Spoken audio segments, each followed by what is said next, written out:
Graduation was only a few weeks away, but all the talk at home was about my sister. "Should we get her the red one or the black one?" my dad asked, scrolling through dealership ads on his phone. "She'd love the convertible," my mom added. They were talking about her graduation gift. A car. A brand new one. I sat at the kitchen table with my books open, half listening, half hoping someone would ask me about my own plans for the day. But they never did. My sister, Rachel, was the kind of girl everyone noticed. Loud, confident, always surrounded by people. She had decent grades, nothing extraordinary, but to my parents, she was their little star. I didn't envy her. Not exactly. But I noticed the difference. Every small success of hers was celebrated, while my quiet victories, straight A's, perfect attendance, winning science competitions, were barely acknowledged. "He's just always been that way," my mom once said when a neighbor praised my academic awards. That way. As if it just happened. As if I didn't stay up until 2 every night studying. I never complained. I figured if I just kept my head down and worked harder, eventually someone would notice. Maybe not at home, but somewhere. In school, I had teachers who believed in me. My English teacher, Mrs. Kramer, once told me, "You don't have to be loud to be brilliant. Just keep going." I held on to that sentence like it was gold. One evening, I overheard Rachel telling her friends, "Ugh, I don't even want to go to the ceremony. It's going to be so boring. But I can't skip it, or Mom will cry." I wanted to laugh. I was counting the days to that ceremony, not because I thought it would be special for me, but because it would mark the end of years of effort. Years of being invisible. Later that night, my dad walked past my room and noticed me typing an essay for a scholarship. He paused and said, "Still on the computer?" I nodded. "Don't burn yourself out, kid," he added. Then he walked away. That was it. No questions. No interest in what I was writing or why. I remember sitting back in my chair, staring at the screen, wondering if I was working hard for the right reasons. Was it okay to want to be seen? Or did that make me selfish? I closed my laptop slowly and looked around my room. No trophies on the shelves, just old notebooks and sticky notes with quotes I wrote for myself. I wasn't doing this for applause. I never was. But deep down, I think I wanted one moment. Just one, where someone looked at me and said, "We're proud of you." Sometimes I'd lie awake at night, staring at the ceiling, remembering the first time I realized I'd have to earn everything on my own. It was in middle school, during a parent-teacher night. My science teacher had told my mom, "He's brilliant." Gifted, really. She smiled politely but turned the conversation back to Rachel's soccer game. That moment stayed with me. Through high school, I built a life around quiet success. I wasn't the loudest or the most popular, but I was consistent. I volunteered at the library, tutored kids after school, worked weekends at a local bookstore. I saved every penny for college. No one forced me to, no one even asked if I needed help. It was just, assumed I'd handle it. Rachel, on the other hand, breezed through those years. She had charm. Friends. Weekend parties and prom dates. If she ever needed money, she asked and got it. My parents called it helping her thrive. When I asked once for a used laptop, my dad said, "Use the family one. We can't spend on every little thing." Still, I didn't resent her. It wasn't Rachel's fault that she received more. But I couldn't ignore the weight I carried. Every test felt like a trial. Every paper was a chance to prove my worth. I told myself it would pay off one day. That someone, somewhere, would see me. By senior year, my GPA was the highest in the class. I had won 2 regional essay contests, gotten a recommendation letter from a professor at the local college, and had a real shot at a full-ride scholarship. When the counselor called me in to review my college applications, she said, "I hope your parents know how exceptional you are." I smiled and nodded. "They're proud in their own way," I said. I wasn't even sure if it was true. At home, things were different. The closer graduation got, the more the house filled with conversations about Rachel. What dress would she wear? What restaurant should we go to after the ceremony? One afternoon, I walked into the garage and saw a brand new car, still wrapped in ribbons. I just stood there for a moment, quietly admiring it, wondering what it would feel like to be celebrated like that. Rachel walked in behind me, saw me staring and said, "Nice, right?" They surprised me early. "You'll get something too, I'm sure. Maybe like a book or something." She laughed, not cruelly, just unaware. I didn't say anything. I just nodded and walked back into the house. That night, I wrote in my journal, "Even if no one claps, I will still finish the race." Graduation day arrived faster than I expected. The morning was unusually bright, the kind of blue sky day that feels like a postcard. I woke up early, not because I was excited, but because I couldn't sleep. My mind kept repeating everything I'd done to get here, every exam, every lonely night studying while the house slept, every time I told myself, just keep going. Downstairs, the house buzzed with energy. Rachel was already dressed, standing in front of the mirror while Mom curled her hair. "You look stunning," Mom said. My dad came in holding a tiny box. "This is for later," he said, grinning. "One more surprise." I stood in the doorway, holding my iron shirt, waiting for someone to notice I was there. "Hey," Rachel said casually. "You're wearing that. Bold choice." She laughed. Dad turned to me. "You good, son?" I nodded. That was it. We drove to the school in silence. Rachel played music in the front seat while Mom and Dad chatted about parking. I sat in the back, staring out the window, thinking about how strange it was to feel invisible in a car full of people. When we arrived, families were taking pictures in front of the school. Parents hugging kids, balloons, flowers, posters. My classmates posed with their caps crooked and wide grins. My family took a few pictures with Rachel. I asked once if we could take one together. Later, Mom said, "We're losing light." I waited backstage with the rest of the graduating class, listening to the buzz of the crowd outside. Teachers walked by, clapping us on the back. Mrs. Kramer passed me and said, "You ready to shock them all?" I smiled. "I hope so." The principal's voice echoed through the speakers.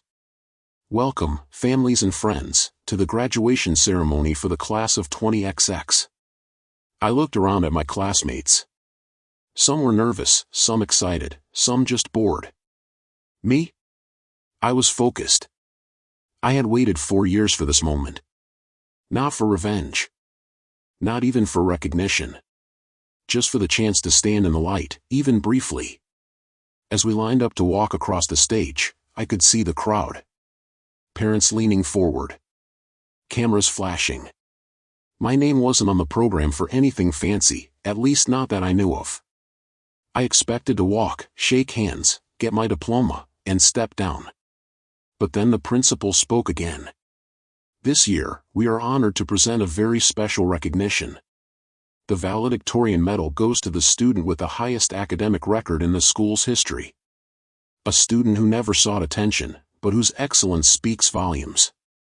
I felt my breath catch. And then, "Please welcome James Miller." Everything slowed down. Heads turned. Hands clapped. I walked to the stage as if floating. I looked into the crowd and saw my mom's mouth slightly open, my dad's eyes wide, Rachel frozen mid-applause. And for the first time in my life, I didn't feel invisible. The applause faded slowly as I stepped off the stage. I held the medal in my hands, feeling its weight, not just the medal, but everything it represented. Years of silence. Years of trying to be enough. And now, in a single moment, everything had shifted. But I didn't feel triumphant. I felt exposed. I rejoined the line of graduates, and a few students whispered, "Congrats, man," or gave me a nod. Even the ones I barely spoke to. It was subtle, but it mattered.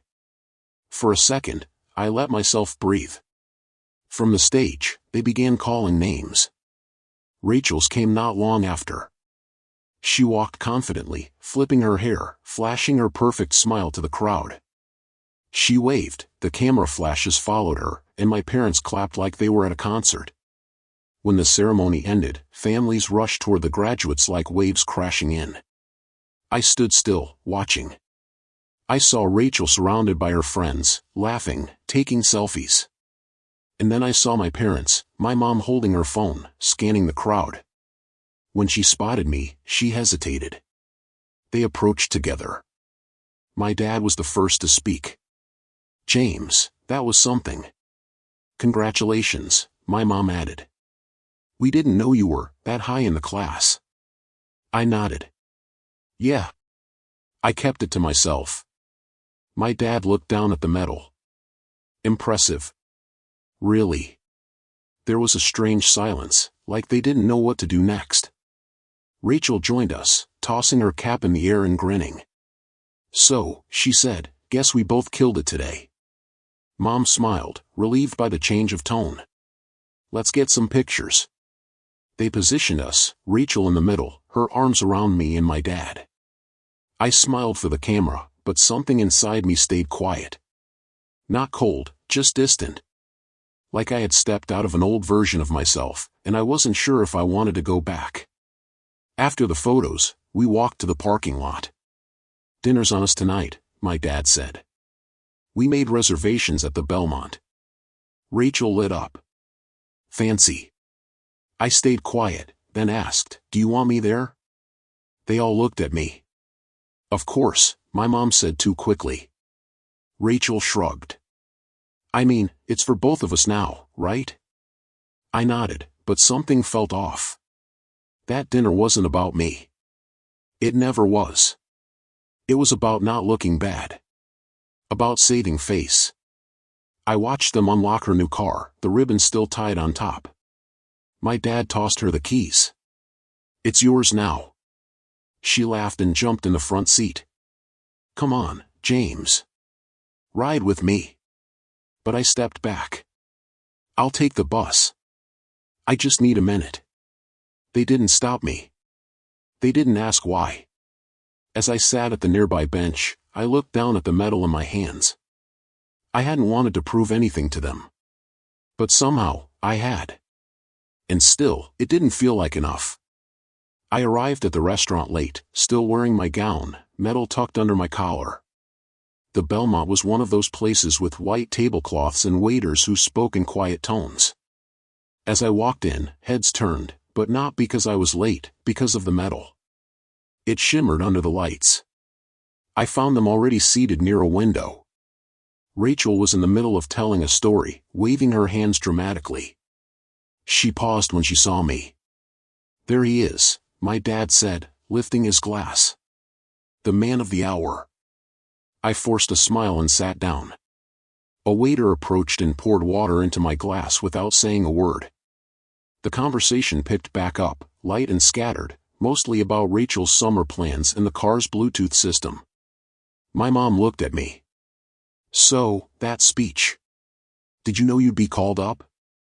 I shook my head. "No. I had a version written, just in case. But I wasn't sure." "Well," she said, pausing, "it was very moving." Rachel added, "You didn't tell us you were, like, the top of the class. That's wild." I sipped my water. I guess I didn't think it mattered much. Dad frowned slightly. "Of course it matters." "I mean," I continued, "for years, you never asked about my grades.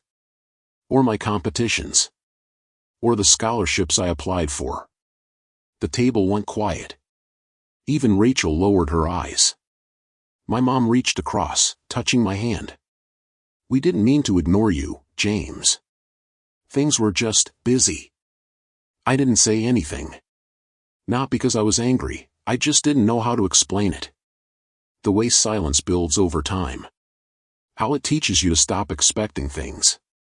After dinner, we stood outside waiting for valet. My dad turned to me and said, "We're proud of you." "Really?" I don't think we ever said it out loud, but we are. I looked at him, unsure of what to say.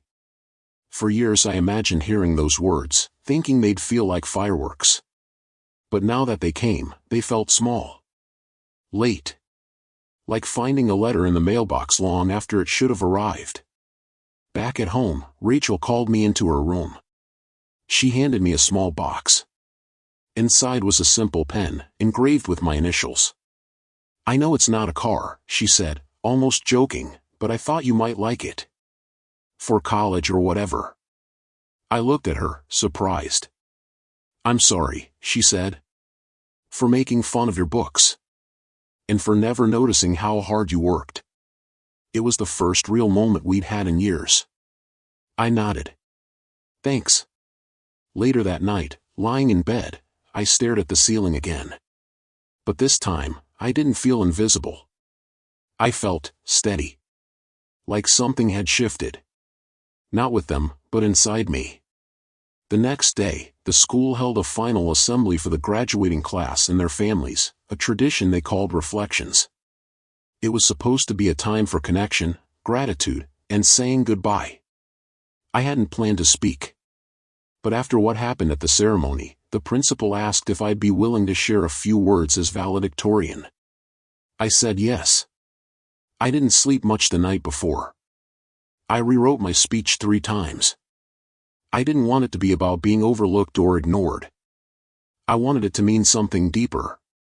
Something that might stay with someone else, even after the applause faded. When my name was called, I walked slowly to the front of the auditorium. This time, I wasn't nervous. My hands didn't shake. I looked out at hundreds of faces, classmates, teachers, families. Somewhere in the 3rd row, my parents sat with Rachel between them.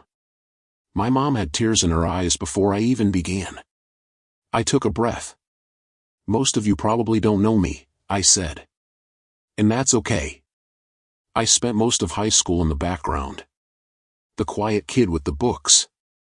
The one who left early to get to work. The one who never really showed up in group photos." People laughed softly. But I wasn't alone. I had teachers who noticed. Friends who encouraged me. And I had long nights of doubt where I told myself, just one more page. Just one more day. Just keep going. I paused and glanced toward my parents. For a long time, I thought I had to earn love. That if I worked hard enough, maybe I'd finally be seen.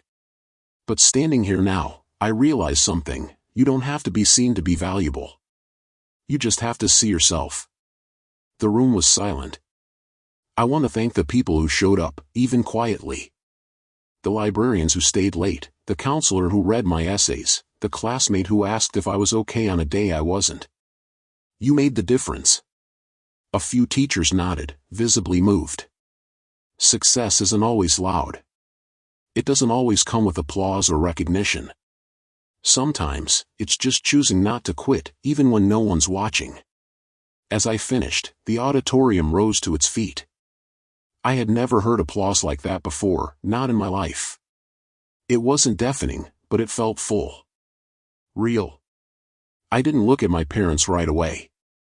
I let myself soak in that moment.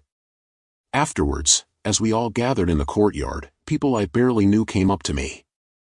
A girl from chemistry class hugged me. One of the janitors who saw me every morning at 7 a.m. told me, "You deserve every bit of it, son." Eventually, my dad found me. He didn't say much, just pulled me into a hug I hadn't expected. "I should have been listening more," he said softly. "I see you now." I didn't cry. I didn't need to. Something had already healed.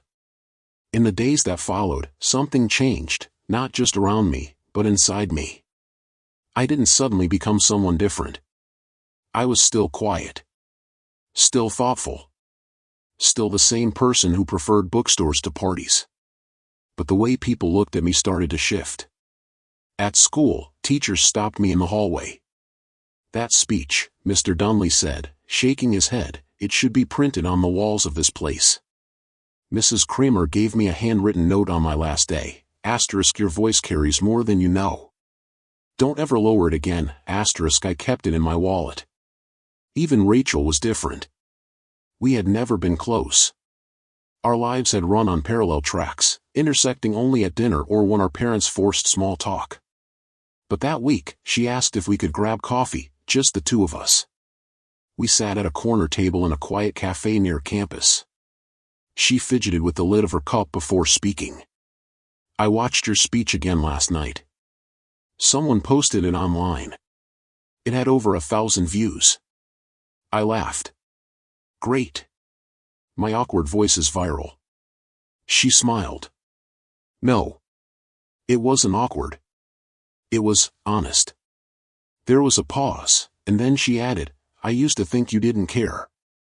Like, that you liked being invisible. But I get it now. It must have been hard. Seeing how differently they treated us. I didn't respond right away. I was still learning how to accept apologies. Especially the sincere ones. She went on. I'm not going to pretend I suddenly understand everything. But I just want you to know I'm proud of you. And I hope we can be real with each other from now on. I nodded slowly. Yeah. I'd like that. That conversation meant more to me than any award. Because it wasn't about achievement. It was about recognition. Eye level. Human. At home, things were still a bit awkward. My parents didn't become different people overnight. But there were more pauses. More questions. More small efforts to engage. My dad asked me about my scholarship interview. My mom offered to read one of my essays. One afternoon, she walked into my room and saw me packing for college. She sat on the bed, watching quietly. You know, she said, we didn't know how to handle someone like you. You didn't ask for anything. You just did everything on your own. I looked up. That doesn't mean I didn't need support. She nodded. I know that now. There was something soft in her voice, not guilt, but awareness. It was enough. When I left for college a few weeks later, they helped me load the car. Rachel gave me a notebook filled with quotes and blank pages. You write everything down, right? She said. This is for the next chapter. As we pulled out of the driveway, I looked back once. Not to mourn what was behind me. But to acknowledge it. And to move forward. College felt like a different world. The campus was bigger than any place I'd ever lived. Every building had history, every hallway buzzing with ambition. At first, I kept to myself, just like I had in high school. I went to class, studied hard, spent long evenings in the library, and took a part-time job shelving books in the law library. I found peace in the routine. But something inside me had shifted. This time, I didn't want to disappear. Not completely. When classmates formed study groups, I joined. When a professor asked for a volunteer to lead a discussion, I raised my hand. Slowly, I began building something I'd never had before, presence. I started writing more too. Not just essays or reports, but journal entries, letters I never sent, short reflections about moments I'd kept buried. One night, I wrote about the graduation speech, how strange it was to feel seen after years of silence. I posted it anonymously on a campus forum. Within days, it had dozens of comments. People wrote things like, "This made me cry," or "I thought I was the only one who felt invisible." It reminded me that stories matter, not because they're perfect, but because they're honest. Back home, I kept in touch more than I expected. My mom sent short texts, things like, "Good luck today," or "Saw a quote that reminded me of you." My dad called once every 2 weeks. The conversations were brief but warm. We never really rehashed the past. We didn't need to. We were writing something new, even if the sentences were slower now. Rachel was the one who changed the most. She started community college and messaged me often about her classes. "Why didn't you tell me philosophy was this hard?" she wrote once. I replied, "I thought you'd laugh if I tried." She didn't. Instead, she sent back a picture of her notes, covered in highlighter and scribbles. Now we're even. It felt good to laugh with her. For the first time in years, we weren't competing or comparing. We were just siblings, both figuring things out.